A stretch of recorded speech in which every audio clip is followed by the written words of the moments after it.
Okay, so we're streaming now. I'm gonna make you host. Okay, perfect. I'll co-host you.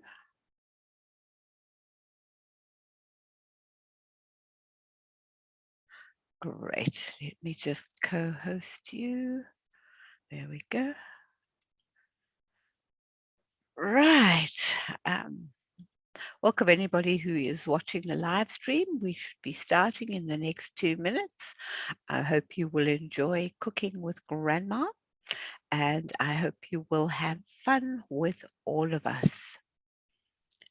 Right, now let's see, how are we going? I'm going to switch my video off for the next 2 minutes and then I will begin.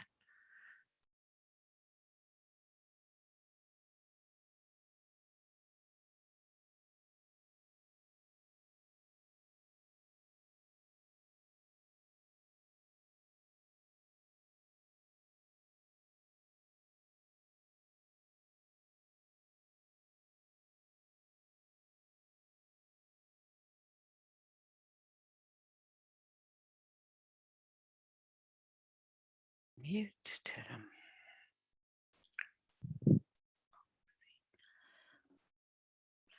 All right. Good morning, Carol, Sue, and Nelda, and Kathy. Lovely to have you here so early in the morning for me, not too late at night for you. Hi, Nelda. So what time is it for you?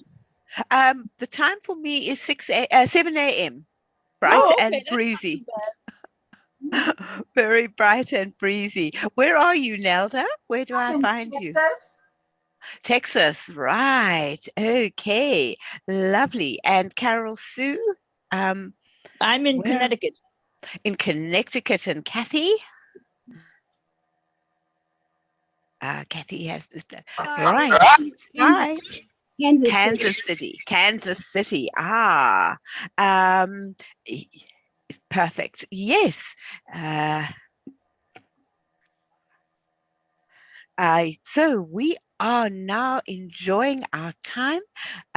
We are going to be having some fun cooking with Grandma today.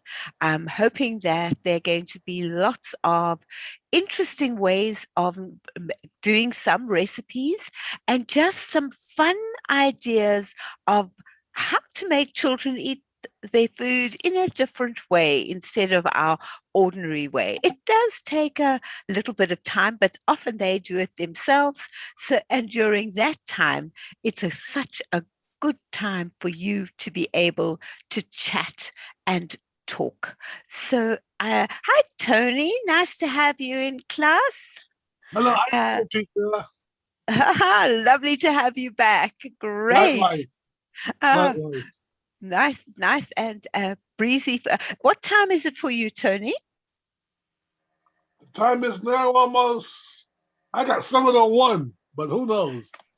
7 o'clock, 7 at night. I'm 7 in the morning now. So, right now, let's have a look and see. We've got a super person helping me today. I have Kevin. Kevin is here from the TA support. He's here so that if you ask questions and I haven't seen them, he can warn me that you're asking questions. He's here as my helper, and it's always wonderful to have somebody from Get Set Up working with us. So thank you so much, Kevin, for being up bright and early and helping with me. I really do appreciate it. The TAs get up really early, 5 o'clock in the morning. They are already ready and working with us. Today we are live streaming, so we will have people popping in and watching a little bit of our cooking. Right, I'm going to show you my screen and we can then begin with our presentation. So today, cooking with Grandma. It is one of the things that my grandchildren really enjoy doing. My youngest one is in South Africa, so he is far away from me, but we are just starting to do cooking with him where dad or mom is on the other side helping him to do some of the things that we do. And he is loving it. He loves being in class with, he calls it in class with grandma, and it's just so cute. Right, we learn from each other. So please, if you've got ideas, tell us your ideas, because it's a sharing time. It's not only, this is a social time as well. So please feel free to interject with ideas you've seen, ideas you've got. If you want to, at the end, you can certainly request a recording. I do send the link with my email at the end, but it is help@getsetup.io. If you're joining by live streaming, the best way is to participate is to join us in a registered class and register for a class. And anything that I might say or a product I might use is purely something I use. I certainly don't get anything from it, and nor does Get Set Up. A little bit about myself. I live in Perth, Australia, so it is 7 a.m. this morning, bright and breezy Monday morning. I've been an educator for 44 years, and I really enjoy imparting the thoughts and the things that I've learned over my years with others and seeing if that it can help other people too. I enjoy creating and making things, and I really love jigsaw puzzles. That is my absolute favorite. I have a great love of animals. That's why I do the Australia series and the Africa series on animals. And I really love being a Get Set Up guide. Working and being with my peers is awesome. It's something I really enjoy doing. Now, one of the most important things with your grandchildren is to have fun with them. That is your ultimate game. You are grandpa, you are grandma. Have fun with them. It is your special time with them. And the lovely thing is, you have to hand them back afterwards and you get your piece back. So enjoy it while you can. It must never be stressful for either you or the children. So the best advice I can possibly give is make it simple. The simpler, the better. And most of my recipes have 3 ingredients. A couple of them have a few more, but it's simple, easy, put together, and the success comes with it. If it doesn't taste quite right, it doesn't matter. It's what they've created. They'll eat it, unless it really doesn't taste nice. They'll tell you that too. Old clothes are essential. Sometimes my granddaughters, they're old enough now to say, oh, come on, grandma, just an apron. But usually what I get them to do is put on a dustbin bag, a white dustbin bag, so that they look like a chef. Take the closed end of the dustbin bag, make a slit in it, and a little slit going down on one side so it can pull over the head, 2 armholes, and they're there. Then it doesn't matter if they put flour on their bum while they are busy working. It doesn't matter if flour falls over the front of them or anything else for that matter. If they're using an electric beater, we can end up with a lot of stuff everywhere. We've done it. And so it's the easy way to do it. They were having fun putting flour on their face and making themselves look like they were real proper chefs and cooks. And so the simpler, the better with everything. But the most important thing is have fun. Enjoy what you are doing. All right. 3 ingredients. 3 ingredients are what I'm using for the first 3 recipes that we're doing today. Very simple, very easy. So let's have a look at them. Our first ingredients are a chocolate muffin. Who can't say wow to a chocolate muffin? We've got this is a healthy muffin because we use dark chocolate, and dark chocolate is good for you. The milk chocolate has a lot of sugar in it. Dark chocolate does not. 3 eggs and half a cup of self-raising flour. Now, if you've got more than one grandchild that you are working with and they are quite competitive, which my granddaughters are, then you have 2 bowls. One bowl for each, and then there is no fighting as to who's had the most time mixing, who's had the most time with something else. So what I do is just you preheat your oven to 180, which of course is 360 in Fahrenheit. You line your little muffin tray with your cupcake liners. You melt some chocolate in a bowl. Now, what I normally, what I normally do is I have tried working in a microwave, but I burnt more chocolate than I care to tell you because it heats from the inside out and you don't realize it's cooking. So what I do is I take a bowl that is the same size as the pot that I'm going to be using, and I boil some water in the pot and put the bowl over the pot and let it it mixes very quickly. If I'm using the stove, I make sure the girls are the right height, because I have 2 girls that I work with, are the right height for them to look into the bowl. It's very important that they can see what they are doing.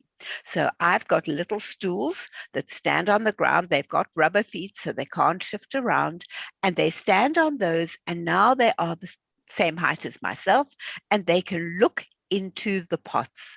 Then, because any accidents happens is when they can't see in and they pull on a handle. So if they are up, they are safe and they can see. I melt the chocolate in the bowl according to whatever the packet says. I usually don't even look at that. I just melt it slowly over the boiling water. Now, I use the same bowl again if it's just one child. If it's not, I then take the bowl off and separate the chocolate into two bowls for them. I add the eggs one at a time. You beat them first. They each beat their own egg. I beat one egg and split it for them. So they've each got their own. And then 1/4 of a cup of flour into each of their bowls, or 1/2 cup of self-raising flour into a bowl. All you do is mix, just a gentle mix of it, and you fold it. You don't beat it, because with self-raising flour, if you beat it, it's not going to rise. The more you beat it, the lower your cake goes. Another tip is with your self-raising flour, is to sift it. The more you sift it, the further your cakes rise. And then you just spoon the mixture into the cupcake liners and bake for about 15 to 18 minutes. My one granddaughter usually goes off to do something. The other one has her nose right up against the stove watching as the cakes rise. They've each got their own after that. They can take them home with them, or they eat them where they are. So it really does work very well. It also works well for my husband and I. It just makes a few, and then you can double the recipe if you wish to make more than you do. I normally make 6 cupcakes with this recipe, so they each have 3. But those are big cupcakes. You can certainly make smaller ones. Let me just take a sip. I think it's early morning. All right. Now, the second of our recipes, before I go on, any questions about the chocolate chip one? Anybody got any questions? Okay. Anybody like to try? About 15 minutes. After 15 minutes, I stick my skewer in to see if it's cooked. If it is, then I take them out. I start checking from 50. It depends on I've got a thermofan oven, and it's about 15 minutes. I think if it's 350, yeah. But all of these recipes you do get in my email afterwards, so you don't have to write them down. you can enjoy without doing that. So that's awesome. Welcome, Shirley. Nice to see you too. Right. our ingredients that we've got for our cheese scones. Now, I made cheese scones yesterday, and I add a little to this recipe because for me, it was a little bland. And so I add a little bit of mustard to this recipe. It just gives it that bite, particularly if your cheese is not so mature. If you've got really mature cheese, I use half cheese, half Parmesan cheese, because you need to have that flavor coming through. But it just literally the tip of a spoon of mustard gives it such a different taste. It just brings out the flavor of the cheese. This is so simple. I normally do it on a 1-1-1 basis if it's just for my husband and I, and it makes 6 very nice cheese muffins. 1 cup or 2 cups of flour, 2 cups of milk, and 2 cups of grated cheese. Can't be more simple than that. Again, split if you're doing it amongst 2. Again, your 360 in your oven, and they make. In this one, you make very little ones. You make those small ones. I made bigger ones. I made ones that were about that size. So either you make a half size, which is 12, or you actually no, you make six anyway, because I was using half the recipe. My brain's not awake this morning. Right. We've got, you put your self-raising flour, your milk, and your cheese all together into a bowl, and then you just mix it. You never mix with a wooden spoon or a metal spoon. You use a butter knife. A butter knife is the best possible way of mixing anything when you're using self-raising flour. It makes the flour rise, leaves the flour to rise. And this was something that I was taught by a lady. I used to watch her win every competition with scones. And she would never tell anybody her secret. But when she got into her late 80s, she decided it was time to share. And for some reason, she chose me. And she told me about the butter knife. I've since seen other people who also win competitions using a butter knife to mix. I thought this was going to take forever, but it doesn't. It mixes very, very quickly. And then all you do is spoon the mixture into your muffin tins and pop them into the oven for about 20 minutes. They go golden brown on top, and they really look and taste delicious. But what is nice about these is they don't have to just be afternoon tea scones. They can be lunch, because what you can do is you can add to your ingredients. You can add zucchini, you can add sweet potato, you can add bacon, ham, corn, mince that's left over from the night before, chicken. You can virtually add anything. Just chop it up finely. You can add celery. You can add all sorts of things to it, and you can turn them into savory muffins, and they are then delicious as your lunch. So they really do work well in many ways, not only as an afternoon tea, but certainly as your lunch. So you can add a variety of things, all your little leftovers. Do you put sugar and make them sweet? Well, if you've got cheese, do you want to make a cheese scone sweet? It's entirely up to you. Yeah. Well, just thought. Yeah. Yeah, but you can certainly, there are many ordinary recipes out for straight scones as well, which you will see now. I'm going to make scones now in our next one. So yeah, this is our savory side of things. Any questions? And they do last very nicely in an airtight container, and you can freeze them. So if you're making a large batch. Now, these are in fact a picture of my own scones. They don't look as beautiful as the ones that you get in these photoshopped scones, but these ones are mine. I make these quite often over the weekend for my husband and I. And again, 3 ingredients only. 300 mils of thickened cream.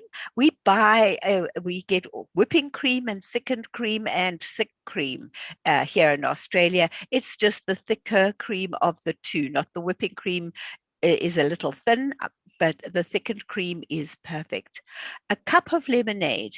Now, if you aren't going to be making them often, then rather than buying a bottle of lemonade, you can have a tin of lemonade. It's just under a tin that you're using, and then it's a little for you to drink or your grandchildren to drink after. If you're worried about sugar with them, you can use the sugar-free version of the lemonade. It's done with stevia, so you still get the sweet flavor. And then 3 cups of self-raising flour. Again, 360 in the oven. You line your baking tray with paper and set it aside. You put the cream, the lemonade, and the self-raising flour into the bowl and mix it with your butter knife until combined. Take care, do not overmix your dough. You can never sift your flour too many times.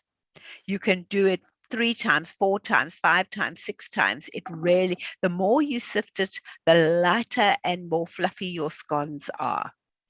But children get a bit bored with the sifting, so once is fine for them.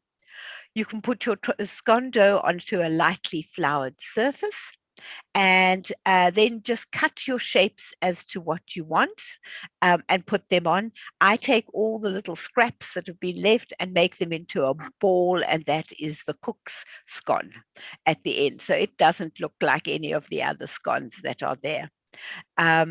And then you just cook it very quickly for 10 minutes. It's not long, and out come some really beautiful scones. You can then put your butter, your jam, and anything else. And I just put some cream on top. I just beat up the cream, and we had our scones. They really are delicious. Quick and easy if people come over.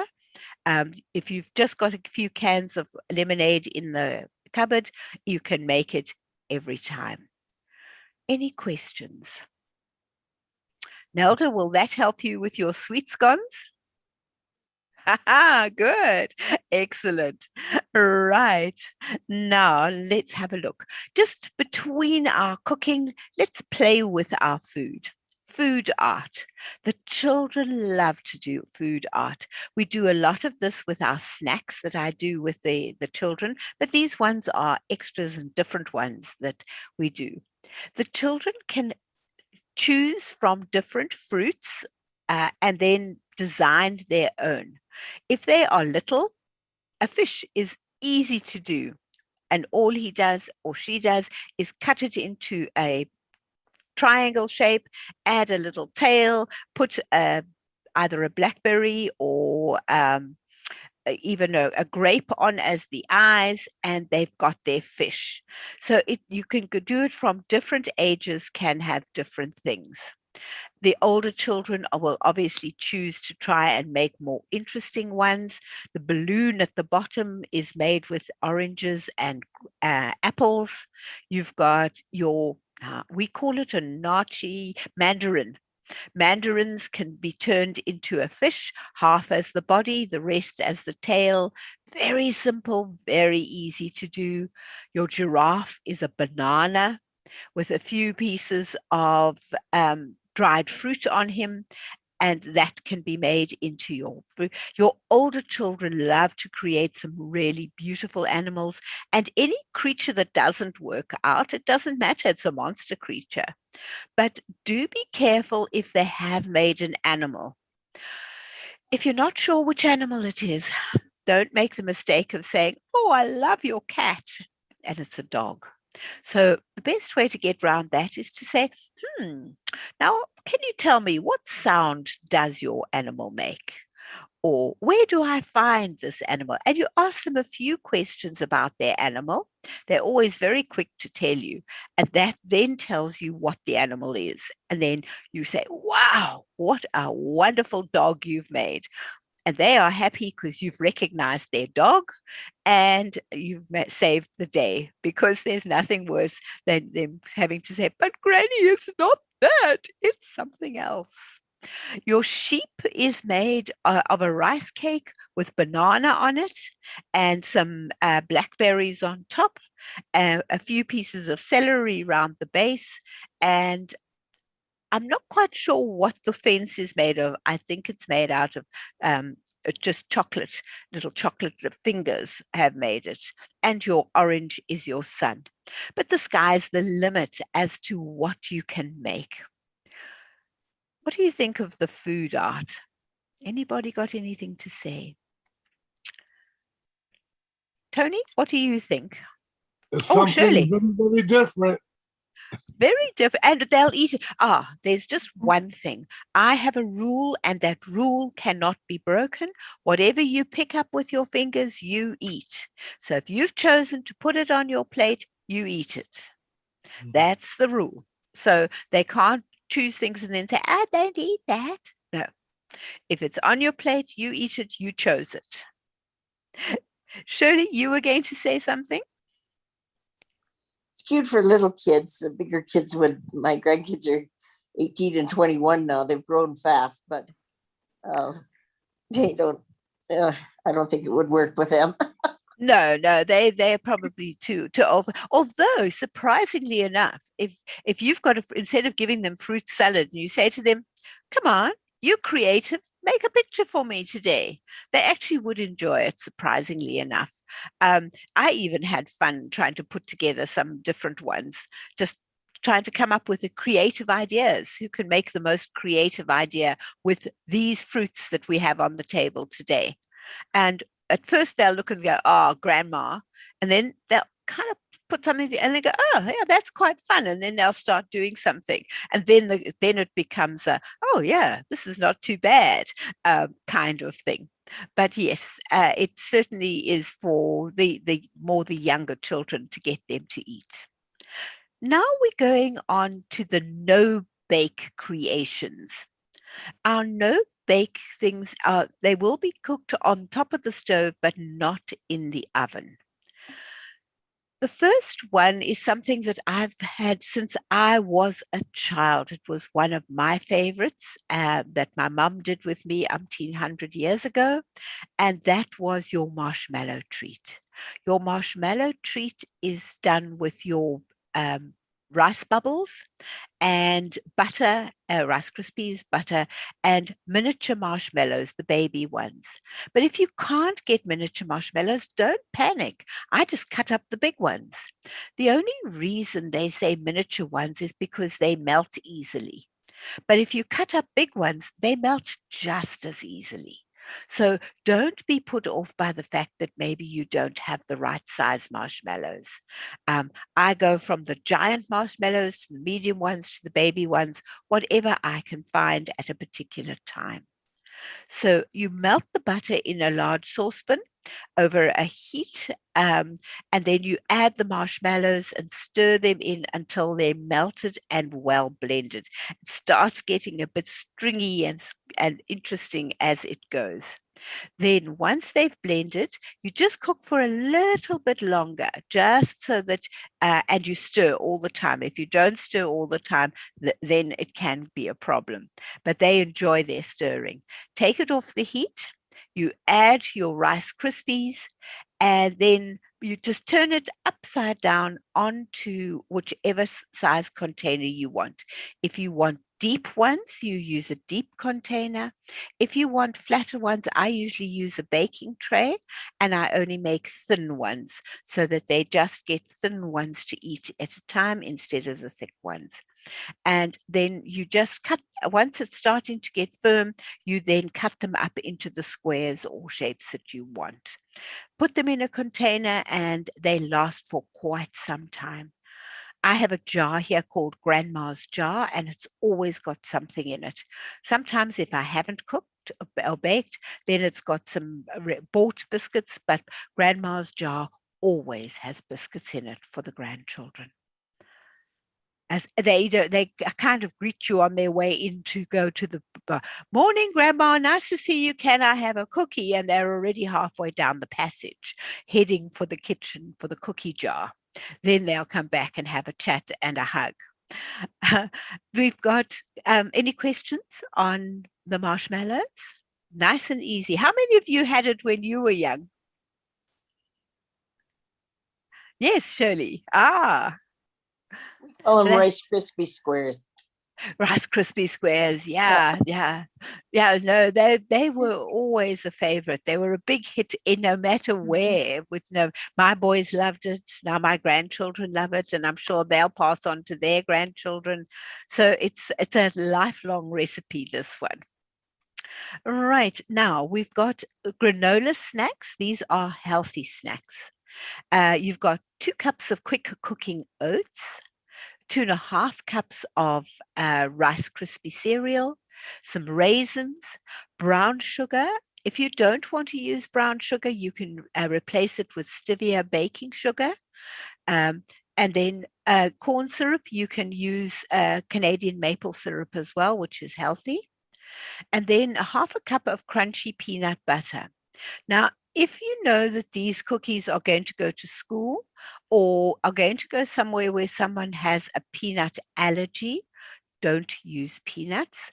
Use any of the other nuts. Use almond nuts, macadamia nuts, or cashew nut butter. Use one of the other nut butters, because the last thing you want is someone to have an allergic reaction. And I had it in my classroom and it was scary. And the child didn't even eat it, they touched it. So it can be quite serious. And then a teaspoon of vanilla essence. Again, in a large bowl, you stir all the things together that are the dry ingredients, your Rice Krispies, your cereal, your raisins, they all get mixed together. Then you combine your brown sugar and your corn syrup in a saucepan over a medium heat. And then remove, when it's just under the boil, you remove it from the heat and stir in the peanut butter and the vanilla until it's smooth. Then you pour it over your cereals and mix well. You can press it then into a prepared pan.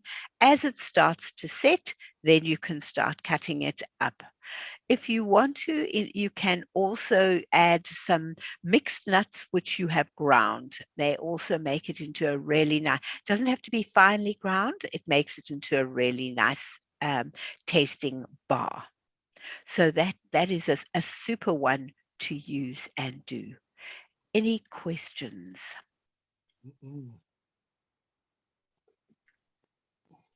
Okay. All right, let's continue. Our last of our no bakes today is the peanut butter and cocoa no bake cookies. This one, I use the cooking stevia and then 125 grams of butter and then 125 mils of milk, some unsweetened cocoa powder, 3 cups of quick cooking oats, and 2 teaspoons of vanilla essence. Oh, good morning. My dogs have just been let in and they've come in to say good morning. Right. Now, what you do is you place some wax roll into your cooking sheet, and you combine your sugar, butter, and milk and cocoa in a medium saucepan. You cook, stirring constantly until the mixture comes to a rolling boil. This is where you are carefully watching your grandchildren if they are small. You're working with something that is hot.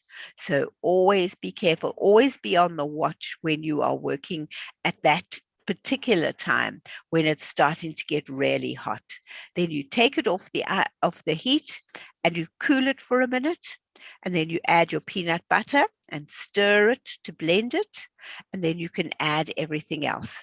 And then you just drop drops of the mixture onto a wax wrap and allow those little blobs to flatten out.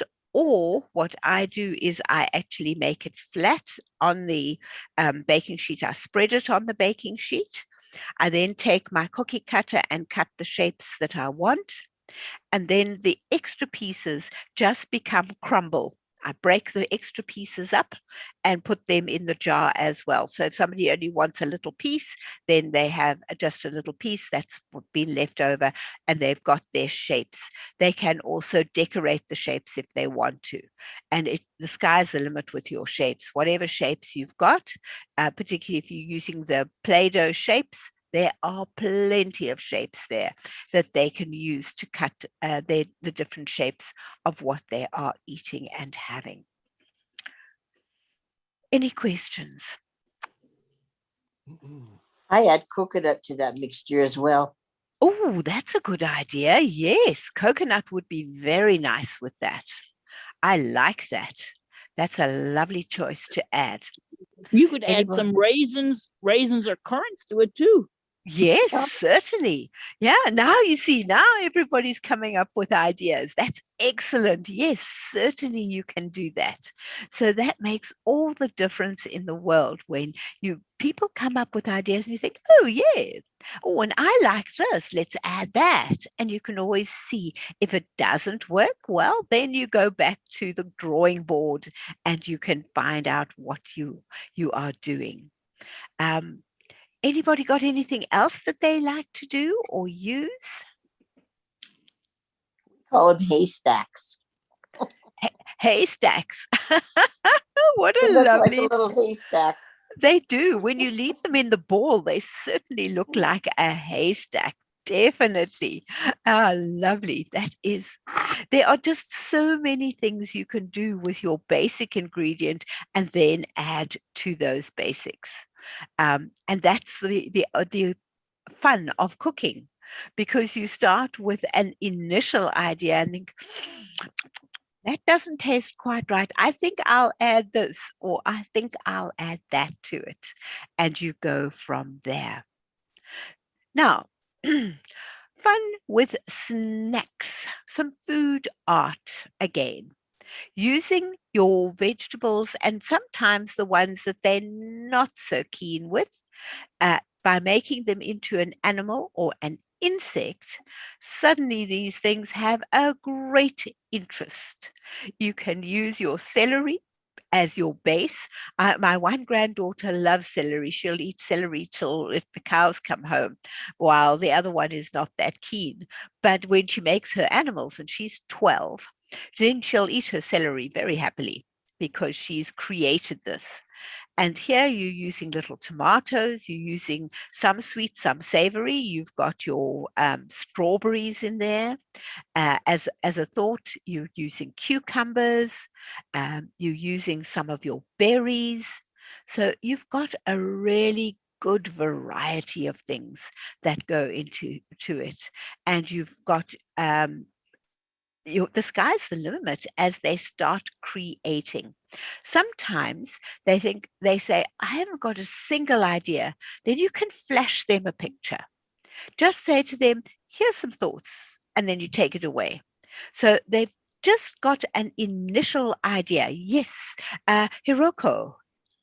Do you allow children, some of the vegetable parts require rather sharp a knife? Do you pre-cut them for them? I usually do. I do usually with the little ones. I cut the stuff into bits, and then they're in bowls, and they then choose from that, so they haven't had to cut. And then if they want something else, I will cut it for them.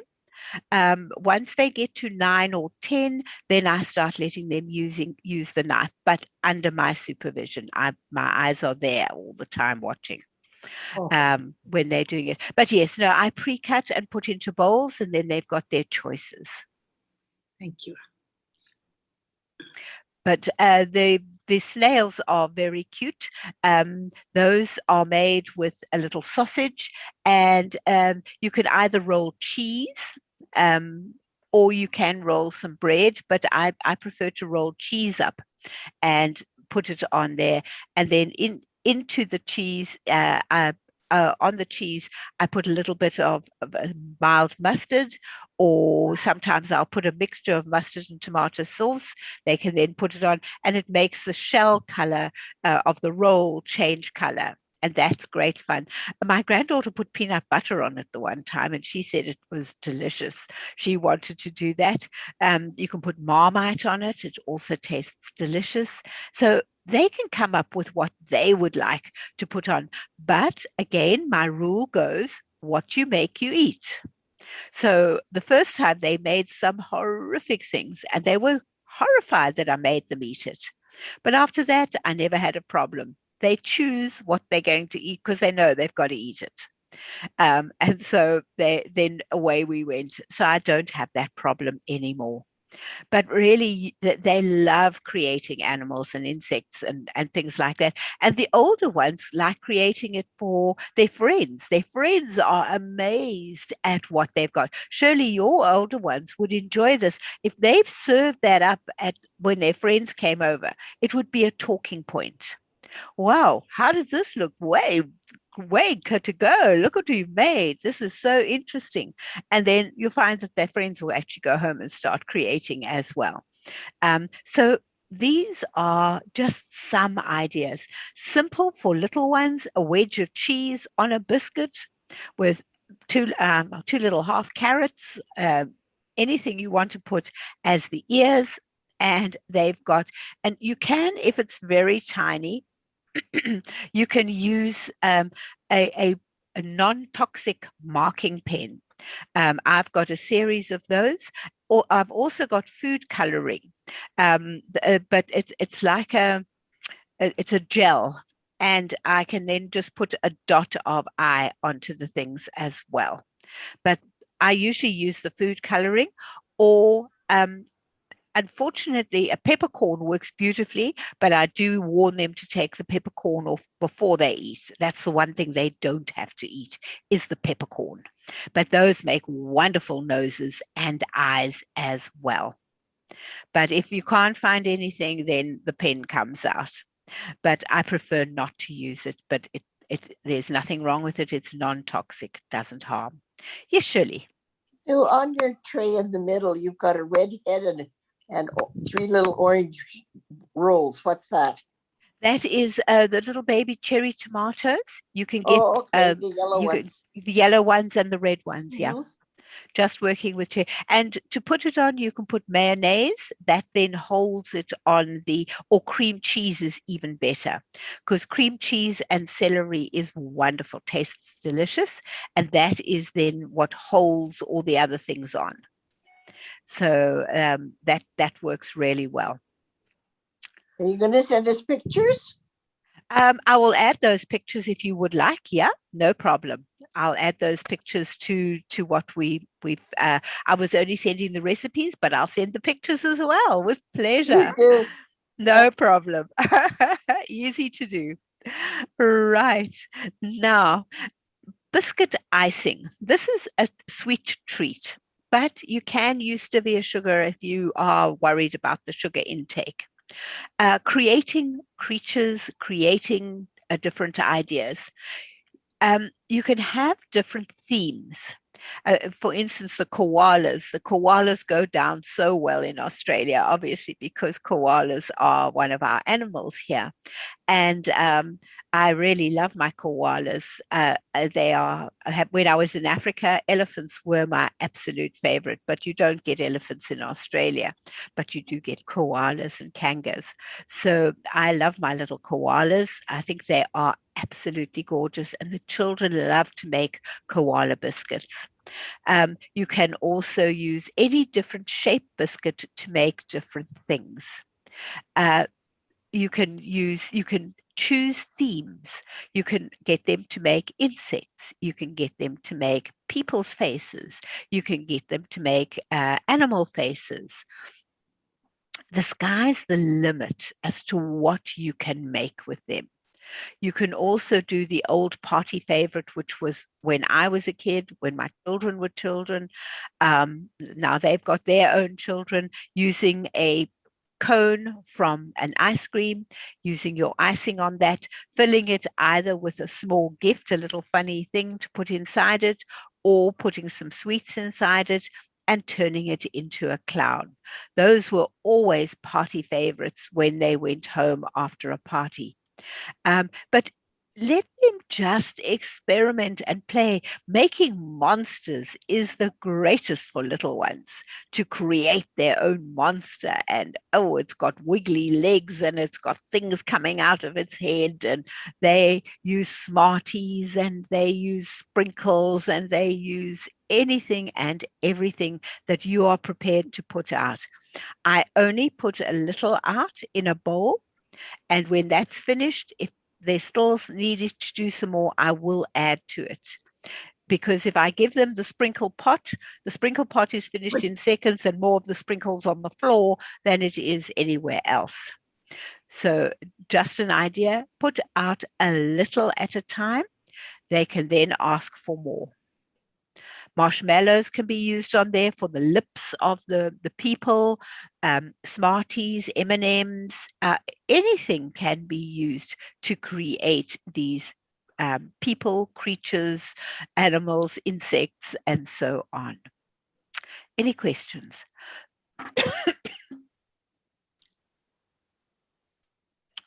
No questions. Right.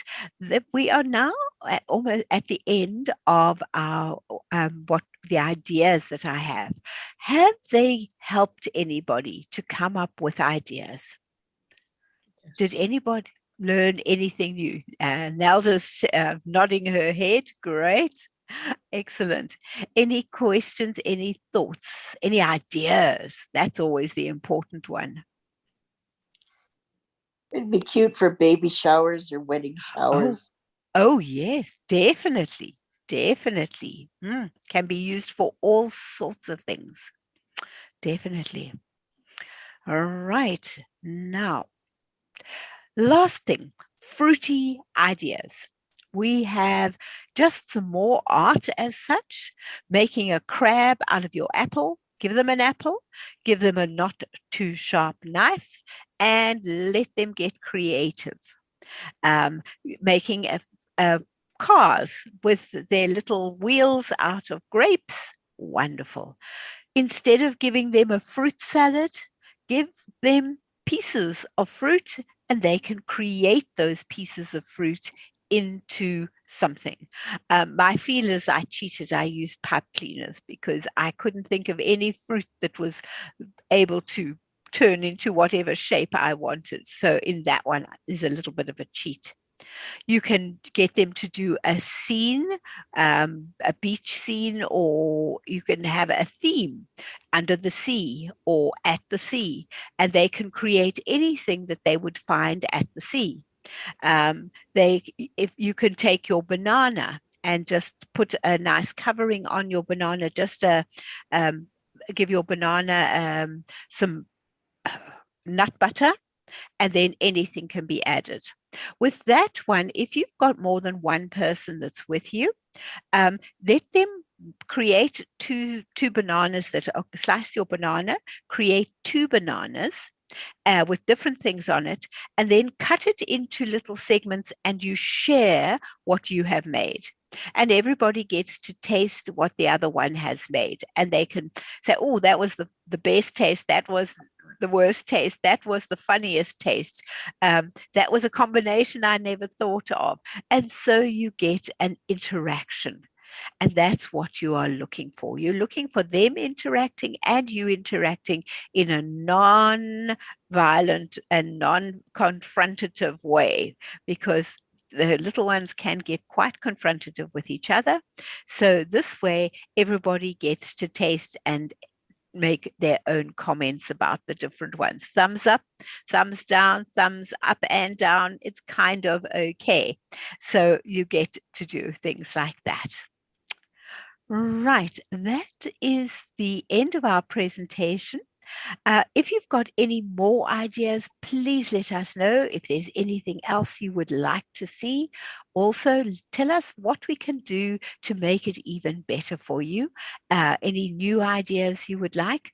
I've got 18 different classes coming up in April, but I'm intending to add to those. I'd like to have a really big variety so people can get lots of different things on lots of different planes. I will send you a link to the feedback if you would like to make your comments. Right. Now, thank you so much for being in the class. If you'd like a recording, it's at help@getsetup.io. And I will send you the recipes and the pictures after the lesson. There are other classes like Simple Snacks with Grandma, Boredom Busters for both seniors and children, Creating from Waste, Simple Science, Upcycling, which is my adult classes where you take things that you really didn't know what you were going to do with them and turn them into amazing things. In an hour's time, I'm doing upcycling gardening, all sorts of things that you never thought you could use in your garden and how they turn into amazing things, whether your garden is big or small. I hope you've all enjoyed today. I'm going to stop sharing now. Thank you, Sue. Good. I hope you've enjoyed. Lovely to see all of you, have all of you. Melinda, lovely to have you back. Great to have everybody with me. I hope to see all of you at another stage. Thank you, everyone. Thank you, Sue.